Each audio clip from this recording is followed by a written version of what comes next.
ഇന്നലെയല്ല എന്ന് തൊട്ടേ പ്ലാൻ ചെയ്യാമെന്ന് അറിയത്തില്ല ബൺ മസ്ക ഉണ്ടാക്കണമെന്ന്. നമ്മുടെ ട്രെൻഡിങ് വൈറലായിട്ട് പോകുമ്പോൾ എനിക്കും കഴിക്കാനുള്ള ആഗ്രഹം കൂടി വന്നു കേട്ടോ.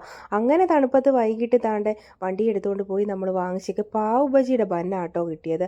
ഏത് ബന്നായാലും എന്ത് നമുക്ക് ഉണ്ടാക്കി കഴിച്ചാൽ പോരെ. അപ്പോൾ ഉള്ള സാധനങ്ങളെല്ലാം പിറക്കി എടുത്തുകൊണ്ട് നമ്മൾ ഉണ്ടാക്കാൻ നോക്കിയപ്പോൾ വാനില എസൻസിൻ്റെ എക്സ്പയറി ഡേറ്റ് ആയി. അത് ഞാൻ കളഞ്ഞു.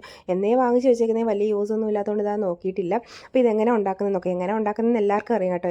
എൻ്റെ രീതിയിൽ ഞാനങ്ങ് ഉണ്ടാക്കിയത്. ഇതിൻ്റെ ടേസ്റ്റും എനിക്കറിയത്തില്ല കേട്ടോ. ആദ്യം ബന്ന് നമ്മൾ ഒന്ന് ബട്ടറിൽ ഇങ്ങനെ ഒന്ന് ചെറുതായിട്ട് പൊരിച്ചെടുത്തേ. അതിനുശേഷം ദാണ്ടെ ബട്ടറും നമ്മുടെ കണ്ടൻസ്ഡ് മിൽക്കും പാൽപ്പൊടി ഇട്ട് നല്ല മിക്സ് ചെയ്തെടുത്ത്. മിക്സ് ചെയ്യാനിടെ ബട്ടർ ഒരു തരത്തിൽ അലിയുന്നില്ല. അപ്പം ഞാൻ എന്ത് ചെയ്തു, കുറച്ച് ചൂടുവെള്ളത്തിൽ വെച്ച് അലിയിച്ചെടുത്ത് കേട്ടോ.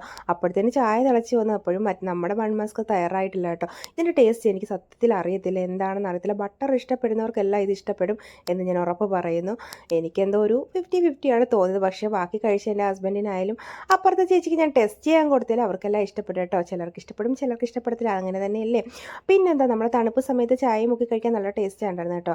കഴിച്ചുകൊണ്ടിരിക്കുമ്പോൾ നമുക്കിങ്ങനെ കഴിച്ചുകൊണ്ടിരിക്കാൻ തോന്നും. ഒരു ബൈറ്റിലൊന്നും ചിലപ്പോൾ ചിലർക്ക് ഇഷ്ടപ്പെടാനൊന്നും വരത്തില്ല കേട്ടോ. എന്തായാലും തണുപ്പ് പിടിച്ച് കഷ്ടപ്പെട്ട് പോയതല്ലേ. നമ്മുടെ ഈ നോർത്ത് ഇന്ത്യൻ സൈഡിൽ ഇതൊക്കെ ഞാൻ കണ്ടിട്ടുണ്ടോ. ബട്ടർ തേച്ച് ബന്ന് തേച്ച് കൊടുക്കുന്നത്, ജാം തേച്ച് കൊടുക്കുന്നത്. ഇതിൻ്റെ പേര് ഇതാണെന്ന് എനിക്കറിയത്തില്ലായിരുന്നു. എല്ലാവരും വാങ്ങിച്ച് കഴിക്കുമ്പോൾ ഞാൻ വിചാരിക്കും, ഇതെങ്ങനെ കഴിക്കുന്നത്. നമ്മുടെ നാട്ടിലൊക്കെ ആയിരുന്നേ വല്ല ഉഴുന്നുവടയും പരിപ്പുവടയൊക്കെ കഴിക്കായിരുന്നു എന്ന് വിചാരിക്കുമായിരുന്നു അന്നേരം.